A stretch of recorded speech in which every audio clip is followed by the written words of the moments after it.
ओम शांति। आज रविवार है और हम सभी अव्यक्त बाप दादा की मुरली सुनेंगे। आज की मुरली भी बहुत विशेष है। वैसे गायन है कि सर्वांगीण सुख किसको कहा जाता है, जिसमें तन का सुख हो, मन का सुख हो, धन का सुख हो और संबंधों का सुख हो। जन, तन, मन, धन, जन, ये चार प्रकार का सुख अगर जीवन में है तो वो सुखी जीवन है। तो आज बाबा ने इसी को चार प्रकार की शक्ति बताई है। तन की शक्ति, मन की शक्ति, धन की शक्ति और संबंधों की शक्ति। तो जब बाबा कहते हैं तो मास्टर सर्वशक्तिवान हो, तो उसका बहुत सुंदर अर्थ बाबा ने बताया। किसको कहेंगे मास्टर सर्वशक्तिवान? तन की भी शक्ति हो, मन की भी शक्ति हो, धन की भी शक्ति हो और संबंधों की भी शक्ति हो। लेकिन इसको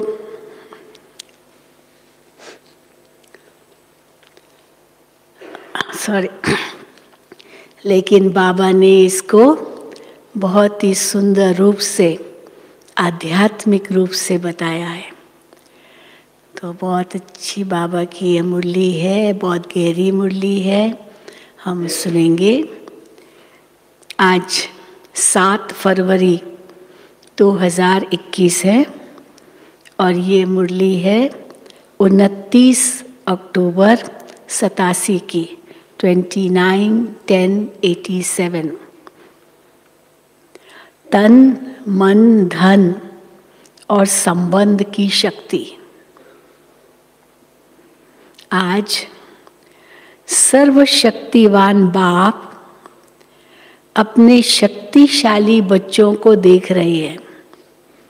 हम सब शक्तिशाली बच्चे बाबा के सामने हैं। तो आज सर्वशक्तिवान बाप अपने शक्तिशाली बच्चों को देख रहे हैं। हर एक ब्राह्मण आत्मा शक्तिशाली बनी है, लेकिन नंबरवार है। सर्व शक्तियां बाप का वर्षा और वरदाता का वरदान है। क्या है शक्तियां? बाप का वर्षा और वरदान है, वरदाता का वरदान है। बाप और वरदाता, इन डबल संबंध से हर एक बच्चे को यह श्रेष्ठ प्राप्ति जन्म से ही होती है। जन्म से ही बाप सर्व शक्तियों का अर्थात जन्म सिद्ध अधिकार का अधिकारी बना देता है। साथ साथ वरदाता के नाते से जन्म होते ही मास्टर सर्वशक्तिवान बनाए सर्वशक्ति भव का वरदान दे देते हैं। सभी बच्चों को एक द्वारा, बाबा से ही सबको मिलता है, तो एक द्वारा सभी बच्चों को एक द्वारा एक जैसा ही डबल अधिकार मिलता है, लेकिन धारणा करने की शक्ति नंबरवार बना देती है। कितना धारण करते उस अनुसार नंबरवार बन जाते हैं। बाप सभी को सदा और सर्वशक्तिशाली बनाते हैं, लेकिन बच्चे यथाशक्ति बन जाते हैं।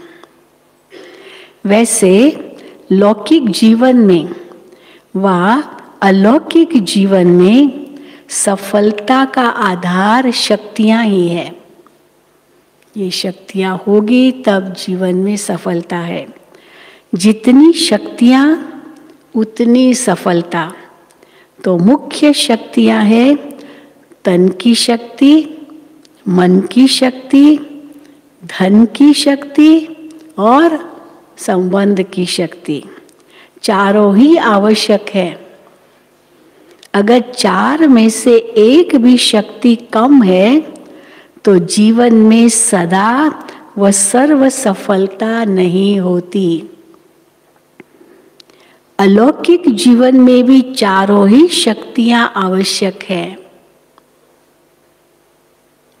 इस अलौकिक जीवन में आत्मा और प्रकृति, मनुष्य किसको कहेंगे? जिसमें आत्मा और शरीर, तो मनुष्य माना आत्मा और प्रकृति। तो इस अलौकिक जीवन में आत्मा और प्रकृति दोनों को तंदुरुस्ती आवश्यक है। शरीर भी तंदुरुस्त हो, मन भी तंदुरुस्त हो, आत्मा तंदुरुस्त हो।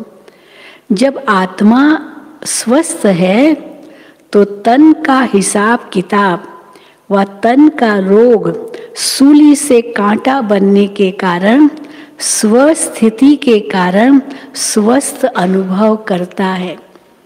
मन पर आधारित है। अगर मन शक्तिशाली है, स्वस्थ है, तो तन तो स्वस्थ होगा ही, क्योंकि 90 से भी ज़्यादा प्रतिशत जो शरीर के रोग है उनका कारण मन है। तो स्वस्थ माना पहले स्वस्थिति श्रेष्ठ हो तो शरीर भी स्वस्थ होगा।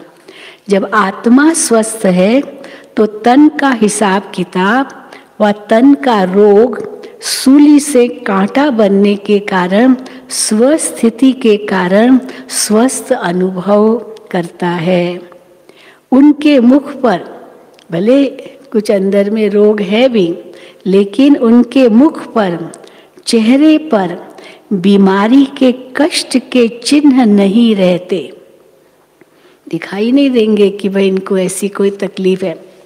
कई बार होता है ना, अंदर में तकलीफ है, शरीर को कोई तकलीफ है, कष्ट है, दर्द है, लेकिन चेहरे से कुछ भी पता नहीं चलता। तो बाबा कहते हैं चेहरे पर बीमारी के कष्ट के चिन्ह नहीं रहते, मुख पर कभी बीमारी का वर्णन भी नहीं होता। कई लोग ना सारा दिन अपनी बीमारी का ही वर्णन करते, ये दर्द है, वो दर्द है, हाँ दर्द है, सारा दिन बस उसी का ही वर्णन। तो बाबा कहते कोई तो बिल्कुल वर्णन नहीं करते। कर्म भोग के वर्णन के बदले,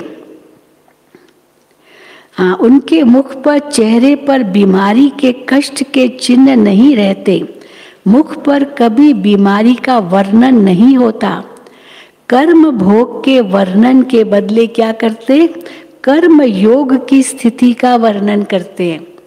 कैसे बाबा की याद में ये हम करते हैं, तो कर्म योग की स्थिति का वर्णन करते हैं। क्योंकि बीमारी का वर्णन भी क्या करता है? बहुत अपनी बीमारी का वर्णन करो तो बीमारी का वर्णन भी बीमारी की वृद्धि करने का कारण बन जाता है। क्योंकि शरीर के लिए वही सोच रहे हैं तो फिर शरीर तो वैसा ही बन जाएगा। तो बाबा कहते हैं तो वही कारण बन जाता है, शरीर की बीमारी का वर्णन करने से वृद्धि करने का कारण बन जाता है। वो कभी भी बीमारी के कष्ट का अनुभव नहीं करेगा। जो जिसका मन स्वस्थ है वो वर्णन नहीं करेगा, वो कभी भी बीमारी के कष्ट का वर्णन नहीं करेगा, न दूसरे को कष्ट सुनाकर कष्ट की लहर फैलाएगा। कई बार होता है ना, हम अपना कष्ट दूसरे को सुनाते हैं तो समझते हैं कि मेरा कष्ट दूर होगा। हाँ, क्योंकि हम कष्ट सुनाएंगे तो दूसरा अपना कष्ट सुनाता है। अब उसका कष्ट तो शायद मेरे से भी बड़ा हो, तो हमको लगता है कि हमारा तो कम है इनसे, तो फिर लगता है कि हमारा आधा हो गया। लेकिन कष्ट का वर्णन करते करते कष्ट तो बढ़ ही जाता है ना। तो बाबा कहते हैं न दूसरे को कष्ट सुनाकर कष्ट की लहर फैलाएगा, और ही परिवर्तन की शक्ति से कष्ट को संतुष्टता में परिवर्तन कर संतुष्ट रहे, औरों में भी संतुष्टता की लहर फैलाएगा। कई देखिए हमने, कोई कष्ट का वर्णन करता, नहीं कुछ नहीं, ये तो कुछ भी नहीं है, डॉक्टर तो ये कहेगा कुछ नहीं है, हाँ दवाई मिलती है सब कुछ, आप चिंता मत करो, ख्याल नहीं करो, ये कुछ भी नहीं है। तो जैसे अगर ऐसे कहेगा तो थोड़ा कष्ट हल्का लगता है, नहीं तो अरे आपके पास तो, आपको तो बहुत बड़ी बीमारी है, बहुत ये बहुत है, तो नहीं होगा ना तो भी बड़ा लग जाएगा। तो बाबा कहते हैं तो कष्ट को संतुष्टता में परिवर्तन कर संतुष्ट रह, औरों को में भी संतुष्टता की लहर फैलाएगा।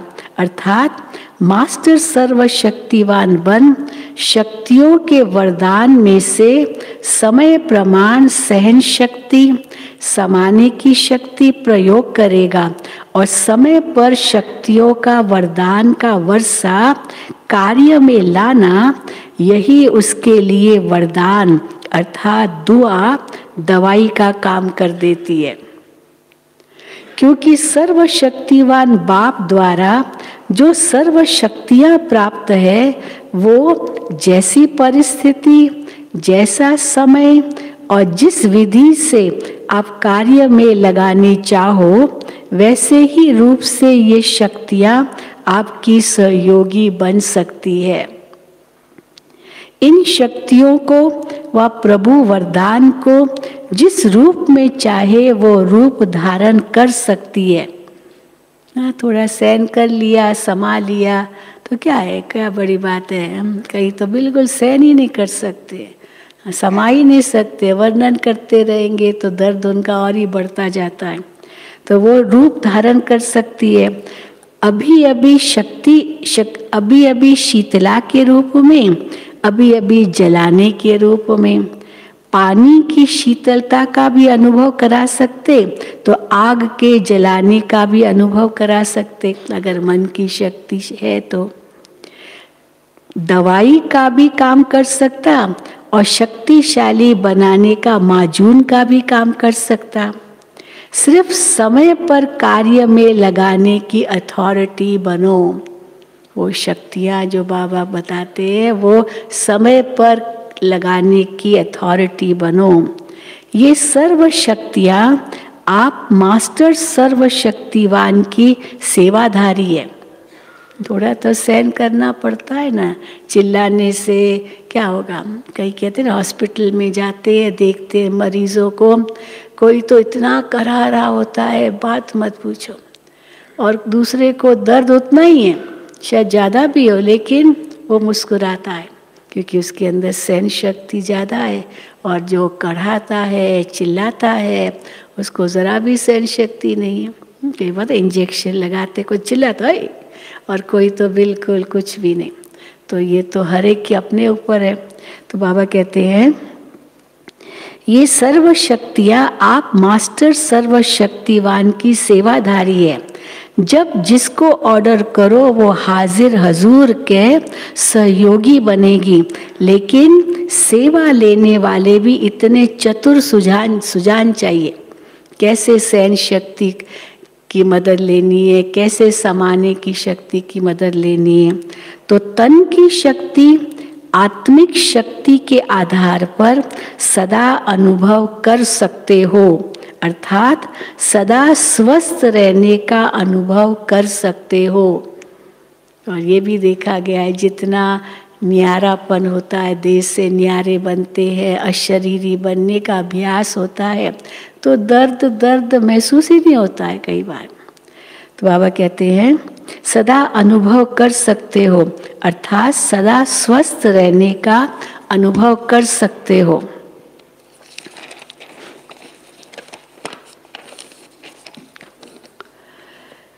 ये अलौकिक ब्राह्मण जीवन है ही सदा स्वस्थ जीवन। वरदाता से सदा स्वस्थ भव का वरदान मिला हुआ है। स्वस्थ का अर्थ तो स्वस्थिति, तो स्वस्थिति बनाना वो तो हमारे हाथ में है। तो सदा स्वस्थ भव का वरदान मिला हुआ है।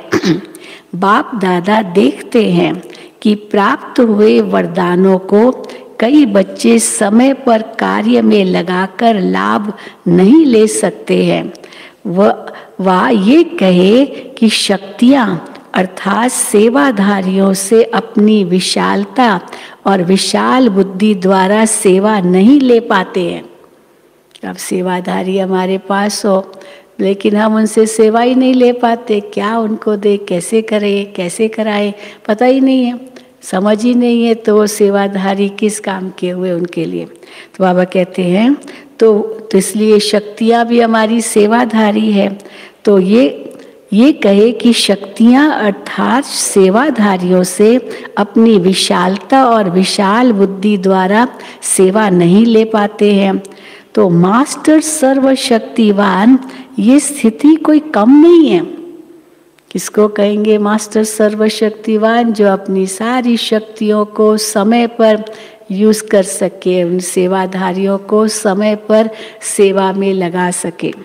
ये श्रेष्ठ स्थिति भी है, साथ साथ डायरेक्ट परमात्मा द्वारा परम टाइटल भी है। ये भगवान ने टाइटल दिया है, तो मास्टर सर्वशक्तिवान हो। तो मुझे याद आता है बाप दादा के सामने एक बार एक आत्मा आई, बाबा दृष्टि देते थे, वरदान देते थे। तो अब बाबा के सामने तो बैठा है लेकिन मुंह उदास, चेहरा उदास, एकदम जैसे उतरा हुआ। तो बाबा उनको दृष्टि दे रहे, ले रहा दृष्टि, लेकिन इतनी शक्तिशाली दृष्टि नहीं ले पा रहा। तो बाबा ने उनसे प्रश्न पूछा, सीधा प्रश्न पूछा, बच्चे अपने आप को मास्टर सर्वशक्तिवान समझते हो? तो उसने कहा नहीं सीधा कह दिया नहीं। तो बाबा ने कहा आप किसकी संतान हो? तो बाबा की संतान हूँ। बाबा सर्वशक्तिवान है। तो आप उनकी संतान हो और आपका बाप सर्वशक्तिवान है, तो आप मास्टर सर्वशक्तिवान हो? फिर कहता हाँ तो हाँ कैसे, एकदम कैसे आ गया? भाई किसके बच्चे हो? अब कोई राजा का बच्चा होगा, उससे पूछेंगे आप राजकुमार हो, कहेगा क्या नहीं मैं तो हूँ ना, क्यों नहीं हूँ? तो सर्वशक्तिवान का मैं बच्चा हूँ, तो मास्टर सर्वशक्तिवान क्यों नहीं हूँ? तो बाबा कहते हैं तो ये परमात्म टाइटल है, इसमें कितनी परमात्म टाइटल भी है। तो टाइटल का नशा कितना रखते हैं, टाइटल कितने कार्य सफल कर देता है। अब मैं प्राइम मिनिस्टर हूँ, नशा तो होता है ना, क्यों नहीं होता? मैं डायरेक्टर हूँ, मैं मैनेजर हूँ, तो उसका नशा होता है, फिर उसके अनुसार ही कार्य भी करते हैं। तो बाबा कहते हैं इसमें कितनी खुशी और शक्ति भरी हुई है। अगर इसी एक टाइटल की स्थिति रूपी सीट पर सेट रहो तो ये सर्व शक्तियाँ सेवा के लिए सदा हाजिर अनुभव होगी। आपके ऑर्डर की इंतज़ार में होगी कि मालिक ऑर्डर करे तो हम शक्तियाँ अपना काम करें।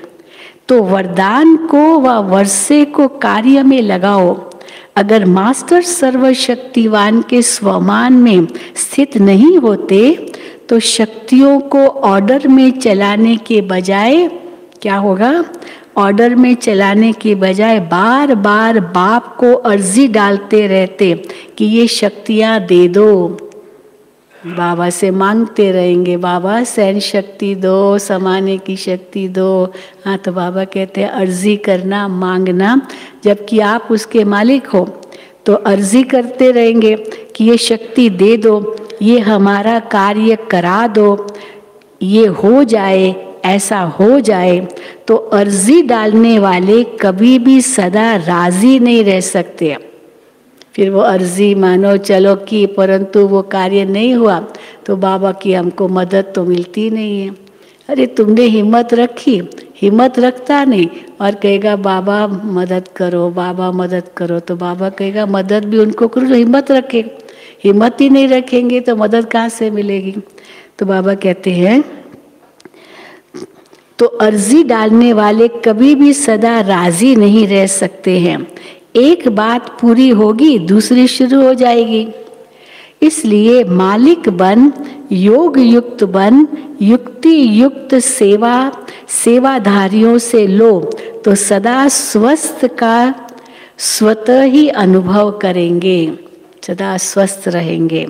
इसको कहते हैं तन के शक्ति की प्राप्ति।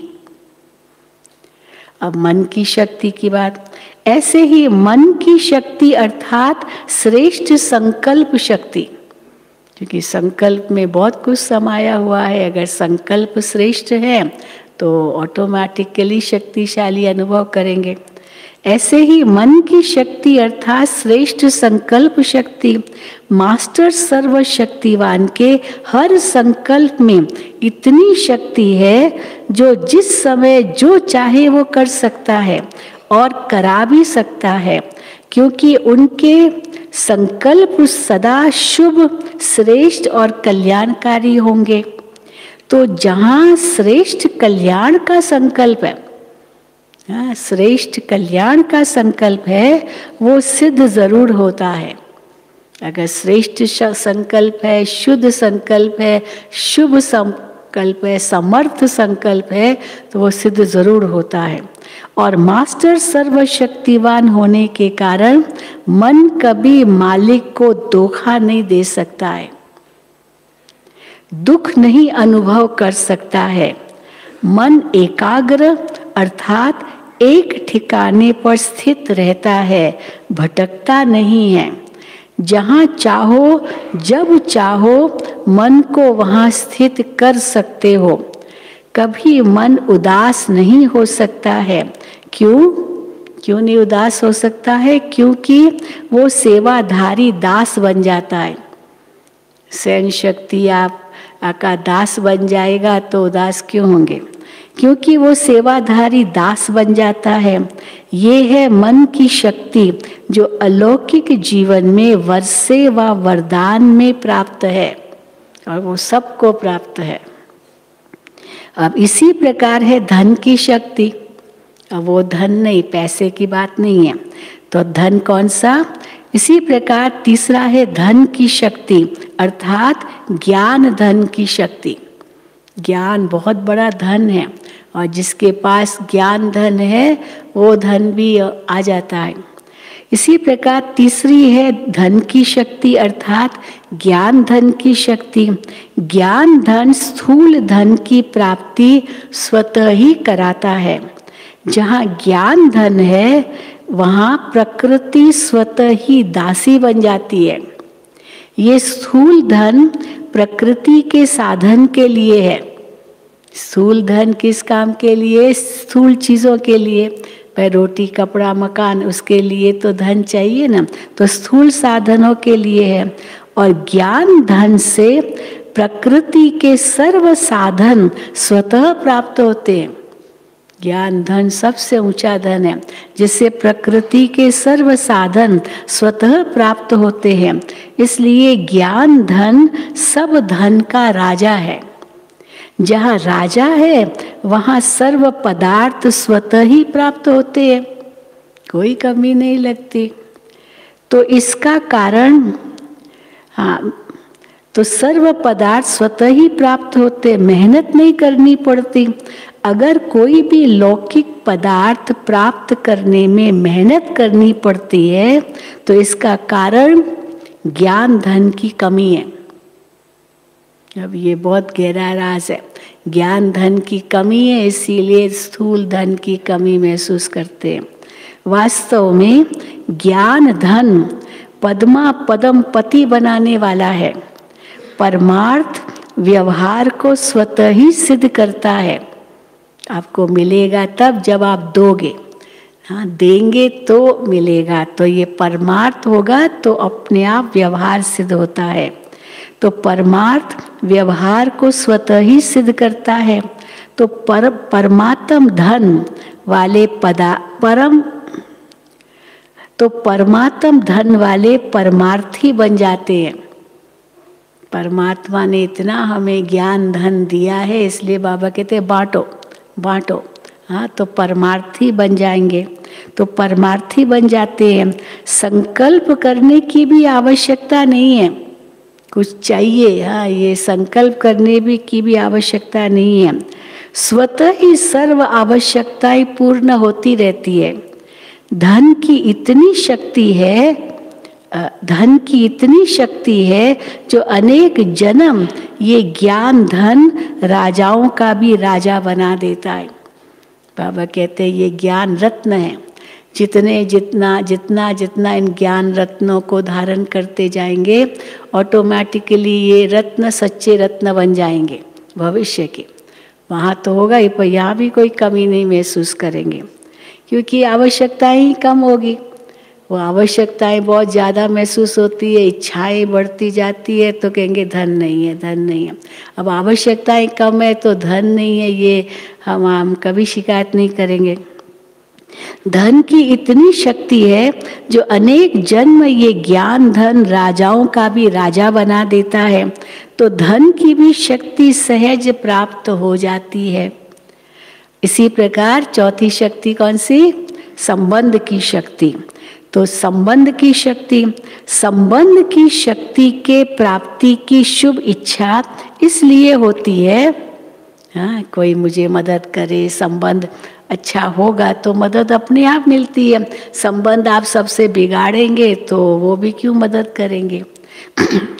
तो बाबा कहते हैं संबंध की शक्ति के प्राप्ति की शुभ इच्छा इसलिए होती है क्योंकि संबंध में स्नेह और सहयोग की प्राप्ति होती है। संबंध तब हमारा कायम रहता है जब उसके साथ स्नेह भी हो और सहयोग भी हो। हम देते नहीं, खाली लेना ही लेना है उनसे, तो संबंध भी कहाँ तक टिकेगा। तो देना ही लेना है तो संबंध भी टिकेगा।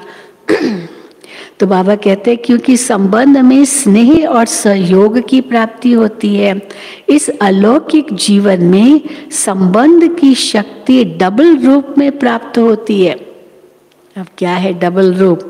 इस अलौकिक जीवन में संबंध की शक्ति डबल रूप में प्राप्त होती है। जानते हो डबल संबंध की शक्ति कैसे प्राप्त होती है? डबल संबंध कौन सा है हमारा डबल संबंध? डबल संबंध की शक्ति कैसे प्राप्त होती है? तो एक है बाप द्वारा सर्व संबंध, बाबा के साथ हमारे सर्व संबंध है, और दूसरा देवी परिवार द्वारा संबंध। ये भी तो संबंध है ना। हम सोचे हमको परिवार से कुछ लेना देना नहीं है, बस हमारा तो केवल बाबा से लेना देना है, तो बस तो फिर बाबा कहेगा अकेला मैं क्या करूँगा, जो भी होगा वो संबंध तो परिवार के साथ ही है ना, मिलना तो उनसे ही है ना, तो सबसे संबंध भी रखना पड़ता है।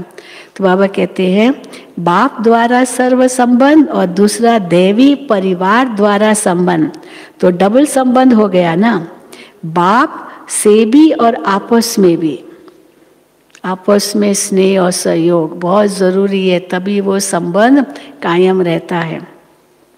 तो बाप से भी और आपस में भी, तो संबंध द्वारा सदा निस्वार्थ स्नेह, अविनाशी स्नेह और अविनाशी सहयोग सदा ही प्राप्त होता रहता है।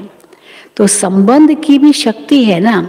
वैसे भी बाप बच्चे को क्यों चाहता है?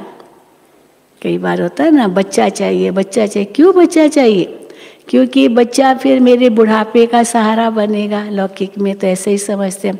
और बच्चा भी बाप को चाहता है। अगर बाप धनवान है तो बच्चा थोड़ी छोड़ देगा उसको, वो चाहता है, क्योंकि बच्चे को जब आवश्यकता होगी तो पिता ही देगा, और कौन देगा।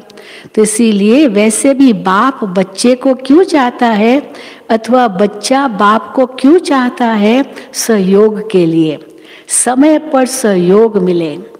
तो इस अलौकिक जीवन में चारों शक्तियों की प्राप्ति वरदान रूप में, वर्षे के रूप में है। जहाँ चारों प्रकार की शक्तियाँ प्राप्त है, उसकी हर समय की स्थिति कैसे होगी?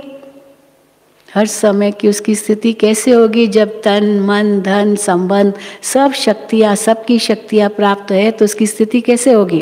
तो बाबा कहते हैं सदा मास्टर सर्वशक्तिवान, उसको ही कहते हैं मास्टर सर्वशक्तिवान। इसी स्थिति की सीट पर सदा स्थित हो। चेक करो, तन की शक्ति, मन की शक्ति, धन की शक्ति, संबंधों की शक्ति इतनी मजबूत है, तो सदा स्थित हो इसी स्थिति की सीट पर। इसको ही दूसरे शब्दों में क्या कहेंगे, स्व के राजा व राजयोगी कहा जाता है। स्व का राजा जो बनता है तो वही फिर सबका दिल भी जीत लेता है ना। तो बाबा कहते हैं इसी को दूसरे शब्दों में स्व के राजा व राजयोगी कहा जाता है। राजाओं के भंडार तो सदा भरपूर रहते हैं, तो राजयोगी अर्थात सदा शक्तियों के भंडार भरपूर रहते। समझा? इसको कहा जाता है श्रेष्ठ ब्राह्मण अलौकिक जीवन। श्रेष्ठ ब्राह्मण अलौकिक जीवन। सदा मालिक बन सर्व शक्तियों को कार्य में लगाओ, यथा शक्ति के बजाय सदा शक्तिशाली बनो। शिकायत नहीं करनी पड़े, क्या करूं मेरे अंदर सहन शक्ति नहीं है, क्या करूं मेरे अंदर समाने की शक्ति नहीं है, शिकायत न हो, है उसको केवल यूज करना है। यथा शक्ति के बजाय सदा शक्तिशाली बनो, अर्जी करने वाले नहीं। बाबा ये दे दो, अर्जी करने वाले नहीं, पर सदा राजी रहने वाले बनो। अच्छा, अब मधुबन में बहुत बच्चे आ गए हैं, तो बाबा उनको कहते हैं मधुबन आने का चांस तो सभी को मिल रहा है ना। ये एक संकेत है कि हो सकता है आगे चल करके ये न भी मिले चांस। अभी तो देखो तड़प रहे हैं भाई बहनें, विदेश के अलग, भारत के अलग। मधुबन में आने दो हमको, मधुबन में क्यों नहीं आने देते हो? हम कहते नहीं, भट्ठी में आओ अगर आना है तो। बाबा के सीजन में आपका टर्न हो तो आप आओ, ऐसे नहीं आओ। हम मधुबन में आना चाहते हैं, नहीं आओ। हाँ, नहीं बुला रहे हम। तो देखो बाबा कहते अभी तो फिर भी आपको प्राप्त है सब। मधुबन आने का चांस तो सभी को मिल रहा है ना। इस प्राप्त हुए भाग्य को सदा साथ रखो। मधुबन में आने का चांस मिला, अब भट्ठी में तो आते ना, इतने खुश होते, कितने खुश होते हैं, बात मत पूछो। हमको मधुबन में आने का चांस मिला, तो इस प्राप्त हुए भाग्य को सदा साथ रखो। भाग्य विधाता को साथ रखना अर्थात भाग्य को साथ रखना है। 3 जोन से आए हैं, 3 जोन से आए होंगे उस समय। अलग अलग स्थान की 3 नदियां आकर के इकट्ठी हुई, इसको त्रिवेणी व संगम कहते हैं। बाप दादा तो वरदाता बन सबको वरदान देते हैं। वरदानों को कार्य में लगाना हर एक के ऊपर है। अच्छा, चारों ओर के सर्व वर्षे और वरदानों के अधिकारी श्रेष्ठ आत्माओं को, सर्व मास्टर सर्वशक्तिवान श्रेष्ठ आत्माओं को, सदा संतुष्टता की लहर फैलाने वाले संतुष्ट आत्माओं को, सदा परमार्थ द्वारा व्यवहार में सिद्धि प्राप्त करने वाली महान आत्माओं को, बाप दादा का स्नेह और शक्तिशाली संपन्न याद प्यार और नमस्ते। रूहानी बच्चों की रूहानी बाप दादा को याद प्यार, गुड मॉर्निंग और नमस्ते। अभी ये 1987 की जो मुरली आप जानते हैं, बाबा उस समय ये प्रोजेक्ट लॉन्च हुआ था 87 में, 86 से ही शुरू हुआ था, 87। सर्व के सहयोग से सुखमय संसार, सर्व के सहयोग से सुखमय संसार, और विदेशों में था global cooperation for a better world. और उसमें बाबा ने कहा था कि एक एक वर्ग का सहयोग लो। तो उसके बाद ये वर्गीकरण की सेवा चालू हुई, जो अभी हम देख रहे हैं ना, इतने वर्ग है, 20 वर्ग है, जिनकी सेवाएं एक एक अपने अपने वर्ग वाले करते हैं और उन आत्माओं को बाबा के नज़दीक लाते हैं। अभी भी भले लॉकडाउन था या कुछ भी था, तो भी ऑनलाइन इन वर्गों की सेवा होती रही है। तो इसीलिए बाबा ने उसके लिए, बच्चों ने पूछा होगा कि कैसे बढ़ाएं, तो बाबा ने उसका उत्तर दिया है, बहुत सुंदर है। सर्व के सहयोग से सुखमय संसार कार्यक्रम के बारे में अव्यक्त बाप दादा की प्रेरणाएं। ये विषय ऐसा है जो स्वयं सभी सहयोग देने की ऑफर करेंगे। हम क्या आपको मदद कर सकते हैं? एक एक विंग वाला, एक एक प्रोफेशन वाला, वर्ग वाला ये ऑफर करेगा। सहयोग से फिर संबंध में भी आएंगे, इसलिए आपे ही ऑफर होगी। सिर्फ शुभ भावना, शुभ कामना संपन्न सेवा में सेवाधारी आगे बढ़े। शुभ भावना, शुभ कामना सबके प्रति हो, तो इसलिए शुभ भावना, शुभ कामना संपन्न सेवा में सेवाधारी आगे बढ़े। शुभ भावना का फल प्राप्त नहीं हो, ये हो नहीं सकता। हर एक के प्रति शुभ भावना रखो तो उसका फल आपको न मिले, ये हो नहीं सकता। सेवाधारियों के शुभ भावना, शुभ कामना को, कामना की धरनी सहज फल देने के निमित्त बनेगी। फल तैयार है, सिर्फ धरनी तैयार होने की थोड़ी सी देरी है। शुभ भावना, शुभ कामना की धरनी, फल तो फटाफट निकलेंगे, लेकिन उसके लिए योग्य धरनी चाहिए। अभी वो धरनी तैयार हो रही है। वैसे सेवा तो सभी की करनी आवश्यक है, हर एक आत्मा की सेवा करनी आवश्यक है, लेकिन फिर भी जो विशेष सत्ताएं हैं, बाबा 3 सत्ताओं को खास याद करते हैं, धर्म सत्ता, राज्य सत्ता और विज्ञान की सत्ता। बाबा उनको सदा याद करते हैं, उनकी बहुत सेवा करनी है। वैसे सेवा तो सभी की करनी आवश्यक है, लेकिन फिर भी जो विशेष सत्ताएं हैं उनमें से समीप नहीं आए हैं। ये 3 सत्ताएं नहीं समीप आई है। चाहे राज्य सत्ता वालों की सेवा हुई है, पॉलिटिशियंस की, राजनेताओं की सेवा बीच बीच में तो करते ही रहते हैं, या धर्म सत्ता वालों की हुई है, लेकिन सहयोगी बन करके सामने आए, वो आपके सहयोगी बन जाए। और सहयोगी बन करके सामने आए, समय पर सहयोगी बने, उसकी आवश्यकता है। उसके लिए तो शक्तिशाली बाण लगाना पड़ेगा। और कौन सा होता है शक्तिशाली बाण इन 3 सत्ताओं की सेवा करने लिए? उसके लिए शक्तिशाली बाण लगाना पड़ेगा। देखा जाता है शक्तिशाली बाण वही होता है जिसमें सर्व आत्माओं के सहयोग की भावना हो, सर्व आत्माओं के सहयोग की भावना हो, खुशी की भावना हो, सद्भावना हो। इससे हर कार्य सहज सफल होता है।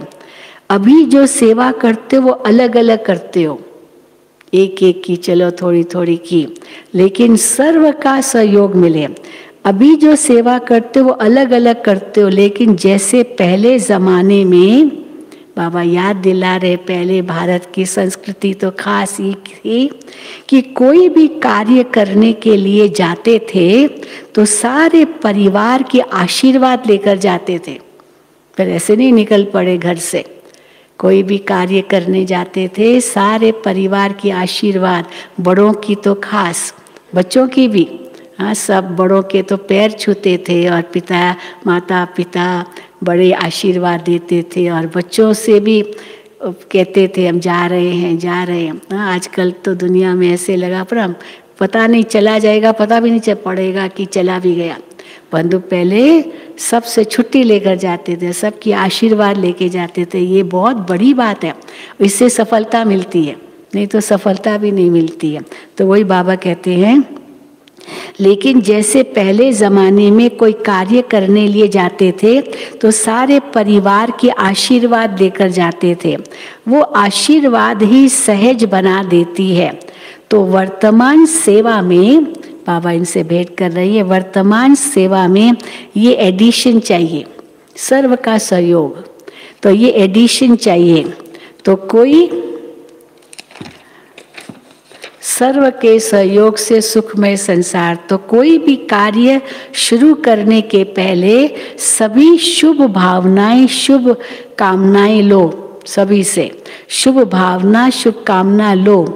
सर्व के संतुष्टता का बल भरो, सबसे छुट्टी लो, भाई कार्य हम कर रहे हैं, कार्य करें, जरूर कहो।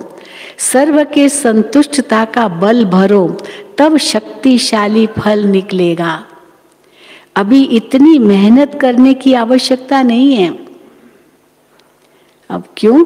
सब खोखले हुए पड़े हैं, ये सारे वर्ग वाले खोखले हुए पड़े हैं, अंदर में उनको शक्ति नहीं है।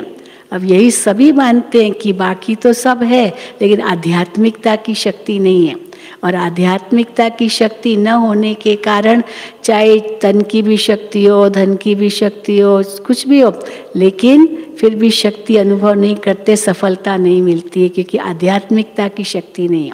और बाबा उसको कहते हैं शुभ भावना, शुभ कामना की शक्ति उनसे लो तो आपके कार्य में भी सफलता आएगी। तो बाबा कहते हैं सब खोखले हुए पड़े हैं, मेहनत करने की जरूरत नहीं है। अब कोई खोखली चीज़ हो, एकदम खाली हो, लकड़ी भी उसको खाई हुई हो, वो दीमक खा गई हो, तो उसको ऐसे हिलाएंगे, जैसे पकड़ेंगे तो सारी चरा चूरा निकल आएगा, क्योंकि खोखला है ना। तो अब ये सब सत्ताएं जो है ना खोखली हो गई है। तो बाबा कहते हैं सब खोखले हुए पड़े हैं, मेहनत करने की ज़रूरत नहीं, फूंक दो और उड़कर यहाँ आ जाए। ऐसे अभी तो कई चाहते हैं ब्रह्मा कुमारी हमको निमंत्रण दे। पहले तो हम लोग जाते थे, हाँ, उनको खास कहते थे। अभी वो इच्छा रखते हैं कि ब्रह्मा कुमारियाँ निमंत्रण दें और ब्रह्मा कुमारियों को बुलाते अपने मंच पर। ये बहुत बड़ी बात है। तो बाबा ने ये सब बातें कही हुई है। तो बाबा कहते हैं फूंक दो और उड़कर यहाँ आ जाए, ऐसे खोखले हैं। और आजकल तो सब समझ रहे हैं कि कोई पावर चाहिए जो कंट्रोल कर सके, चाहे राज्य को चाहे धर्म को। धर्म सत्ता, राज्य सत्ता दोनों ही चाहते हैं, अंदर से ढूंढ रहे हैं। सिर्फ ब्राह्मण आत्माओं की सेवा की विधि में अंतर चाहिए। हम सबका आपसी सहयोग अगर पूरा हो तो बाबा कहते वो तो खोखले हुए पड़े हैं, वो तो आपके पास तुरंत आ जाएंगे। सिर्फ ब्राह्मण आत्माओं की सेवा की विधि में अंतर चाहिए, वही मंत्र बन जाएगा। अभी तो मंत्र चलाओ और सिद्धि हो। 50 वर्ष मेहनत की, हाँ, मंत्र चलाओ और सिद्धि हो, ये होना चाहिए। 50 वर्ष तो बहुत मेहनत की, 36 से लेके 86 तक, 87 तक, या 37 से 87, 50 साल। तो बाबा कहते 50 साल तो बहुत मेहनत की, ये सब भी होना ही था, अनुभवी बन गए। अभी हर कार्य में यही लक्ष्य रखो कि सर्व के सहयोग से सफलता। ब्राह्मणों के लिए टॉपिक है, ब्राह्मणों के लिए टॉपिक क्या है? सर्व के सहयोग से सफलता। बाकी दुनिया वालों के लिए टॉपिक है सर्व के सहयोग से सुखमय संसार। उस समय सबसे लिखवाया था, 2 प्रकार से लिखवाया था। एक लिखवाया था कि आप सुखमय संसार किसको कहते हो, तो बहुत सुंदर सुंदर बातें निकली। एक ने बड़े VVIPs ने ये लिख कर दिया कि सुखमय संसार किसको कहा जाता है। फिर सर्व का सहयोग, आप अपने विंग द्वारा, अपने प्रोफेशन द्वारा कैसे सहयोग दे सकते हो ताकि सुखमय संसार बने। उसके ऊपर बहुत बड़ी किताब भी लिखी गई थी, बन गई थी, बहुत उससे सेवा हुई। तो बाबा कहते हैं बाकी दुनिया वालों के लिए टॉपिक है सर्व के सहयोग से सुखमय संसार। तो फिर बाबा कहते अच्छा, अब तो आप सबके सिद्धि का प्रत्यक्ष रूप दिखाई देगा। कोई बिगड़ा हुआ कार्य भी आपकी दृष्टि से, आपके सहयोग से सहज हल होगा, जिसके कारण भक्ति में धन्य धन्य करके पुकारेंगे।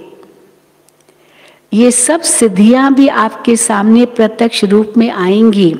कोई सिद्धि के रीति से आप लोग नहीं कहेंगे कि हाँ हो जाएगा। कई बार हमारे पास आते ना, कहते बहन जी ये कार्य है, आप में सफल होगा या नहीं। अब हम ऐसे नहीं कहेंगे हाँ हाँ सफल हो जाएगा, मना हो जाएगा। लेकिन सचमुच अगर सबका सहयोग लेंगे तो क्यों नहीं सफल होगा। तो रिद्धि सिद्धि का रूप नहीं है या केवल आशीर्वाद दिया और हो जाएगा, वो बात नहीं है। कोई सिद्धि के रीति से आप लोग नहीं कहेंगे कि हाँ हो जाएगा, लेकिन आपका डायरेक्शन, आप जो उनको राय देंगे वो आपका डायरेक्शन स्वतः सिद्धि प्राप्त कराता रहेगा। कई बताते हैं बहन जी आपने जो ऐसे ही कहा था ना, मैंने उसी अनुसार किया। दादियों से भी राय लेते हैं, दादियाँ उनको राय देती है।